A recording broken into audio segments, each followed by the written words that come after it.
All right, welcome back to Admin Mastermind and Teach Better Family. Thank you so much for joining us. We just got done with a fantastic conversation with phenomenal leaders all over the United States and Canada as we were talking about aspiring leadership, a topic that I love so much, Ray. I mean, this was the perfect topic for you. It's like comical that this came up in May because it's not only good timing for it, but talk about the guru to talk about aspiring leadership. Yeah, I was thinking, it's May.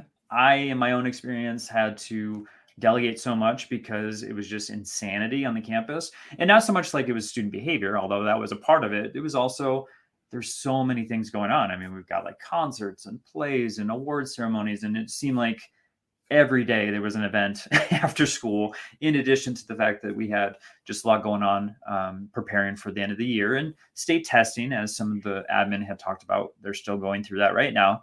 So just a lot of things to juggle this time of year for our admin. And in addition, I was also thinking that it is a saver as far as funds for a district to be able to identify potential leaders and then kind of build them up and have them go through the system that they're already established in, versus trying to, use those resources to go find someone outside of the district to bring them in. As you know, Ray, that takes a lot of time, a lot of PD, and trying to get them acclimated to the new district and campus. So with that, I had asked the group just how they identify potential future leaders within their campus or the district. But Ray, as someone on a campus and your vast experience, what did that look like for your own experience? I think this is a mixture of two different approaches. One is to truly listen to your staff. I think it's very common for certain staff members to vocalize wanting to get more involved, and maybe they're not specifically sharing that specific idea or sentence, but what ideas they have. They're constantly sharing ideas. They're constantly in a positive mindset. I think those are very natural people to lean towards. And the other, very similar to, I know your story getting into leadership, is having an educator that you then plant that idea in their head. You go to them and say, I've gotten to know you as an educator. I see something in you that would allow you to be a strong leader.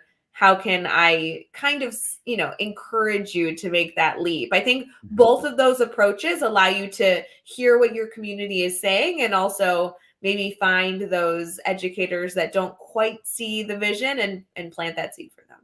Yeah. And it did. It felt like you've got this grassroots movement within the campus, right? So leaders were identifying folks and having those conversations of, this is what I see in you. Others, like you said, were coming to the office and saying, hey, I would like this opportunity. And, the leaders were providing that to them. But then you've got this other piece where it's more of an organizational thing, right? So the district has a program, or maybe it's the Leadership Academy for the state has something that's already established. So, it's like more formal versus informal, if you will, of those different opportunities to build into future leaders. And I think both need to exist, honestly. Right. Yeah. I think you need the variety to identify aspiring leaders. I think that different personality types and different opportunities will open up different doors. I think it's important to keep your eyes open. All right. So, Ray, some of the things that were brought up were some of the struggles within either the building or the district. So what are some things that might be some hurdles for folks as far as trying to not only identify, but, get the things in front of these folks to build them as leaders? Yeah, something that was brought up quite frequently was, I don't have a better kosher way to say this, but ignorance on the newbies part, right? A new leader doesn't know all the ins and outs, all the red tape, all the questions or ideas they should be considering. That, when you're a new leader, you kind of walk in tunnel vision. So I think something that came up frequently was wanting to help manage a potential leader to see the wide variety of ideas that they need to consider. Something that we did suggest, Josh, and it just kind of came up at the end of our conversation, was potentially using our summers to create some templates that would allow us to almost facilitate a sort of training or opportunity for our leaders to kind of see what they may be missing or what they may not have considered. And if we take time over the summer to do it, then maybe when it becomes relevant, we kind of hand that over, and it can be a little bit more of a starting point. Maybe you're starting at the 5th step versus the 1st step, and that saves us a little bit of time, right? Oh, for sure. I think the summer is a brilliant plan as far as planning. Obviously, in the middle of the year, it's hard to do, but yeah, some additional items that were discussed too were just funding, right?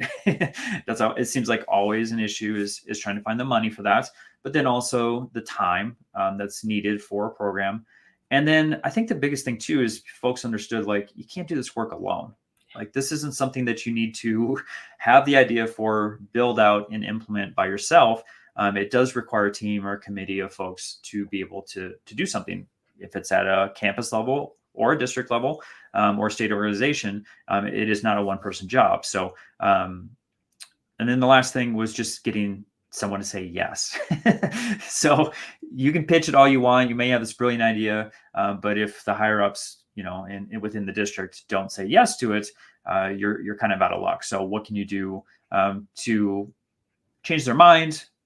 Let them know of how important this is. And I think that was a big piece of the conversation also. Yeah, you need to lay out that vision. And that's where it comes into having those strong leadership skills to be able to build a strong leadership program. You almost need to approach it as a business pitch, right? Where you're laying out what are the goals that we're trying to achieve? What does this save us long term? I mean, really looking at that from other lenses other than I'm a principal and I need help.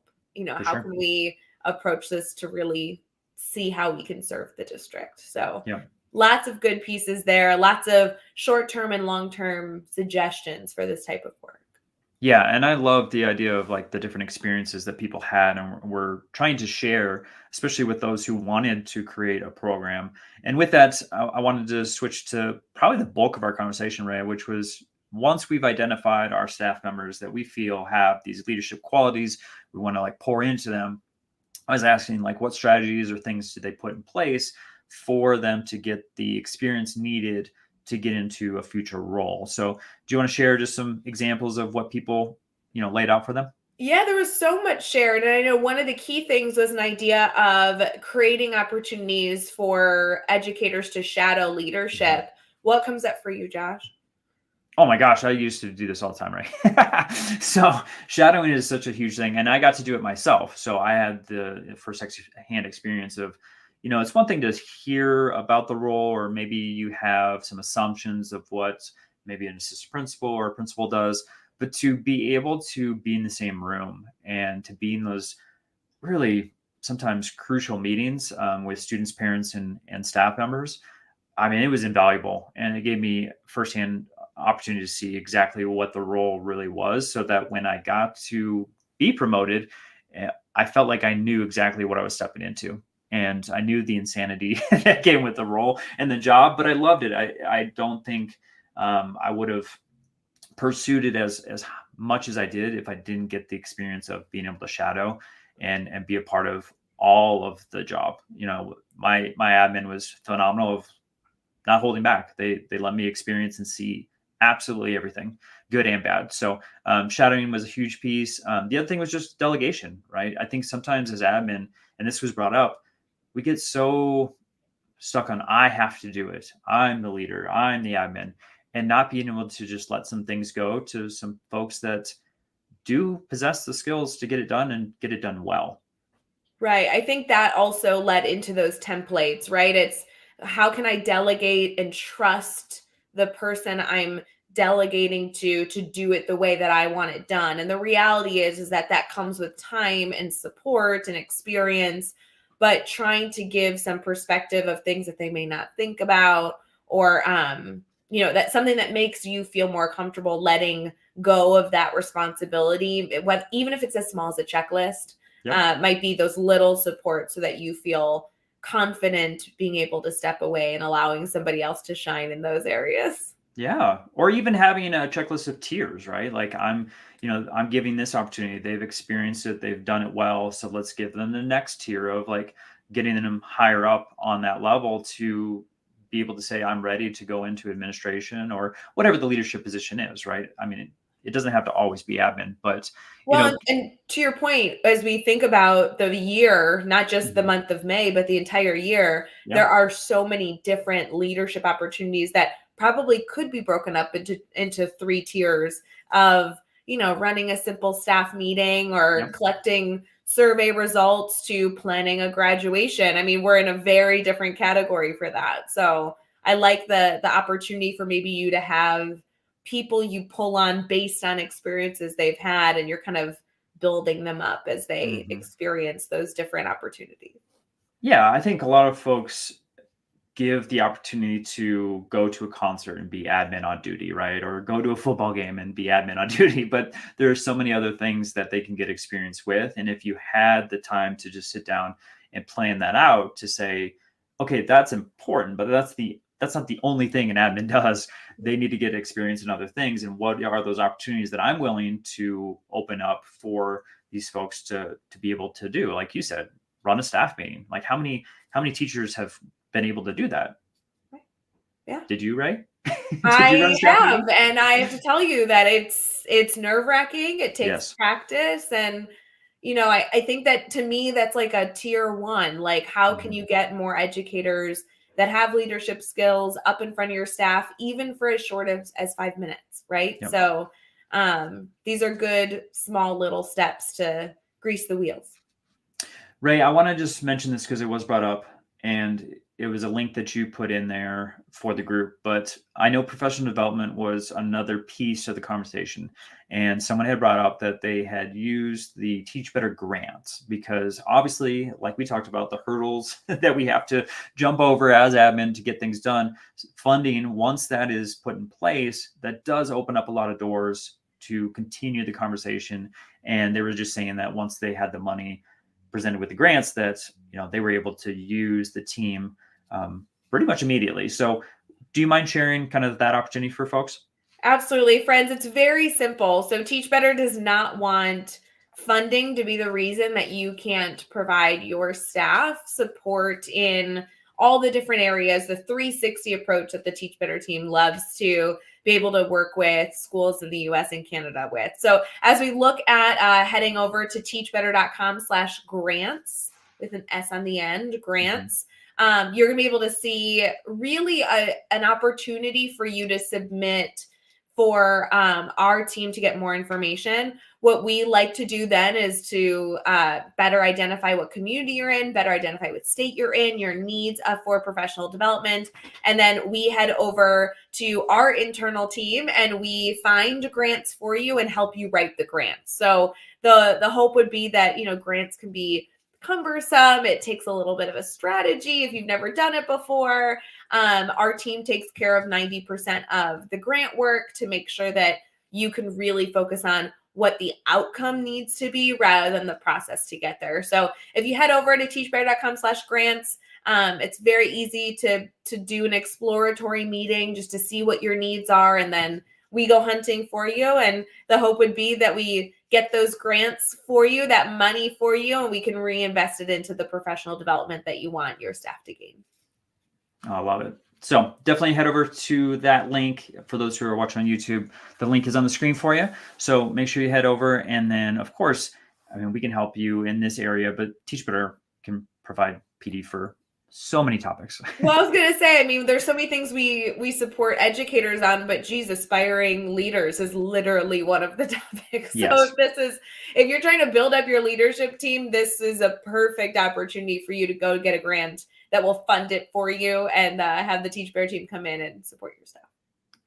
Awesome. So much fun. So for those who are watching, if you are just catching us for the first time on YouTube, we are meeting every single week. So you can join us Tuesday mornings, 9 a.m. Eastern time, and it is free. All you have to do is head over to teachbetter.com/mastermind to sign up. You will get that Zoom link, and then you'll also get the opportunity to join our Facebook group. And this is a growing community. We have, I think, almost 250 people in there right now, Ray. So growing like crazy, even though it's a short time that this Facebook group has been constructed. But again, it's a space for us to continue the conversation. So we're not just coming together on Tuesdays because this is a full-time job.